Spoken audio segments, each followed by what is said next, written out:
지금부터 대통령의 라디오 연설 안녕하십니까 대통령입니다. 방송을 시작하겠습니다.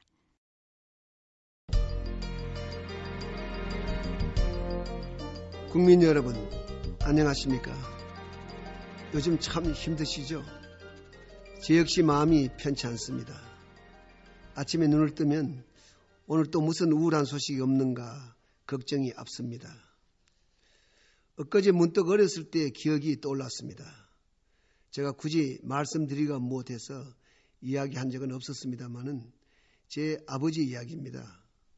제 아버지는 한때 조그만 회사에 요즘 말로는 경비라고 합니다만 수의로 일한 적이 있었습니다. 그때 아버지께서는 늘 회사가 넘어가면 안 되는데 하면서 걱정을 하시곤 했습니다. 어린 시절 저는 그걸 보면서 회사에서 큰 직책을 맡은 것도 아닌데 저렇게까지 회사 걱정을 하실까 하며 마땅치 않게 생각했습니다. 그런데 결국 그 회사는 문을 닫았고 아버지는 일자리를 잃고 말았습니다. 월급이 많은 것도 아니었지만 그래도 아버지가 직장을 잃으니까 안 그래도 어렵던 살림살이가 더욱 쪼그라들고 말았습니다. 그때서야 저는 아버지가 왜 회사 걱정을 그때로 하셨는지 이해할 수 있었습니다. 지금도 저는 똑같다고 생각합니다. 한 개의 중소기업이라도 무너지면 그곳에서 일하는 근로자와 그 가족들의 삶이 어떻게 될지, 얼마나 고통스러울지 어느 누구보다도 저는 잘 알고 있습니다. IMF 위기 때 부도기업이 5만 8천 개였고 실업자 수가 무려 149만 명에 달했습니다. 그 고통을 우리는 너무나 뼈저리게 경험했습니다. 그래서 저는 요즘 다짐하곤 합니다. 이럴 때일수록 기업이 문을 닫아 일자리가 없어지는 것은 최대한 막아야겠다. 이렇게 말입니다. 특히 조금만 도와주면 살 수 있는 기업이 흑자 도산하는 일은 반드시 막아야 한다고 생각합니다. 일자리를 지키고 늘리는 일은 여전히 국정의 최우선 과제이기 때문입니다. 사랑하는 국민 여러분, 최근 이곳저곳 다녀보면 많은 사람들이 저에게 묻습니다.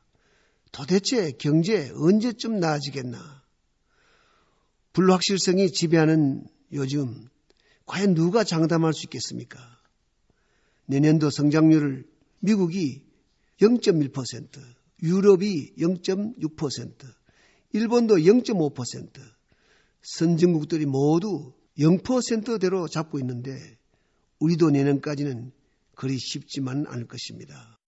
세계 경제는 서로 긴밀하게 얽혀 있기 때문에 우리만 독야청청을 할 수는 없을 것입니다. 물론 우리가 지금 어렵긴 하지만은 IMF 외환위기 당시와는 상황이 많이 다릅니다. 외환보유고는 2,400억 달러 수준에 이르고 있고 이 돈도 모두 적시 쓸 수 있는 돈입니다. 1997년에 비하면 무려 27배나 많습니다. 금년 4분기에는 경상수지도 흑자로 돌아왔을 것으로 전망됩니다. 이런 어려운 조건 속에서도 작년보다 20% 이상 많은 수출을 해서 우리 경제의 버팀목이 되고 있는 기업과 근로자들에게 저는 정말로 고맙게 생각하고 있습니다. 기업과 금융기관의 체질도 몰라보게 튼튼해졌습니다. 그리고 무엇보다 우리에게는 위기를 성공적으로 극복했던 경험과 자신감이 있습니다. 이럴 때일수록 우리가 어떻게 대처하느냐가 매우 중요합니다. 서로 믿지 못하고 각자 눈앞의 이익을 쫓다 허둥대면 우리 모두가 패배자가 될 수가 있습니다. 지금은 길게 보고 크게 보고 행동해야 할 때입니다. 신뢰야말로 이 어려움을 헤쳐나가는 가장 중요한 요건입니다. 정부부터 신중하게 대처하고 국민 여러분들께 있는 사실 그대로 모든 것을 투명하게 알리겠습니다. 지금 정부는 국제금융시장과 국내 경제 상황을 일일 점검하면서 적절한 조치들을 취하고 있습니다. 또한 국제적인 정책 공조가 중요한 때이므로 사관과의 협력에도 만전을 기하고 있습니다. 지금의 어려움을 극복하는 지름길은 기업과 금융기관, 정치권, 그리고 소비자인 국민 모두가 서로 믿고 각자의 역할을 충실히 하는 것입니다. 기업은 오늘을 대체하면서도 내일을 보고 경영해야 합니다. 어려울 때 오히려 투자해야 미래의 승자가 될 수 있습니다. 지금은 투자를 통해서 일자리를 하나라도 더 만드는 기업이 애국자입니다.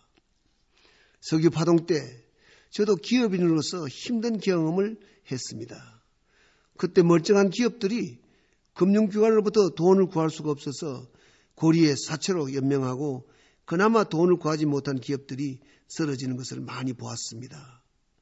금융위기 때는 회사가 제품을 못 팔아서가 아니라 돈이 돌지 않아서 문을 닫게 되는 경우가 많습니다. 이걸 두고 흑자도산이라고 합니다. 비가 올 때는 우산을 빼앗지 말아야 한다는 게 평소의 제 소신입니다.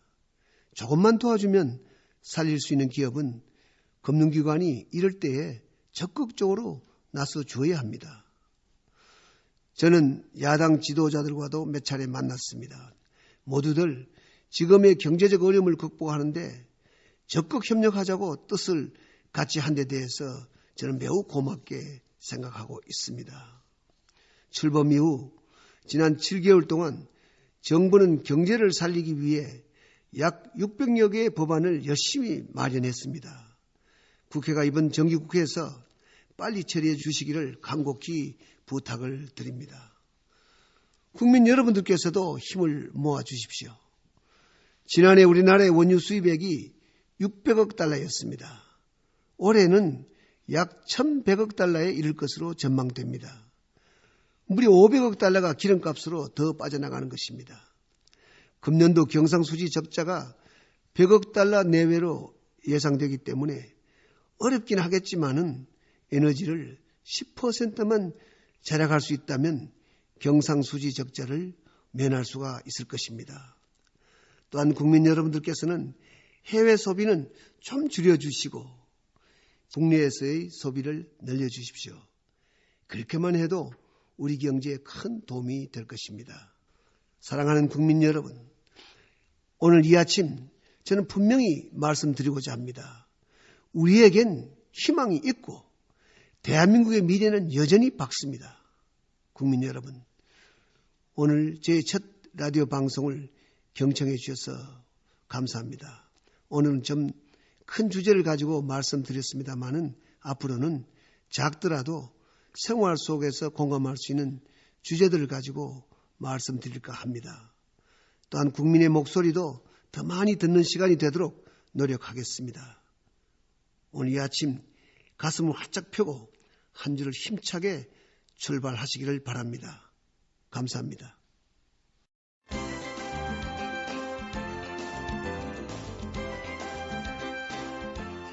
이 방송을 들으시고 의견이 있으신 분은 청와대 홈페이지에 의견을 주시기 바랍니다.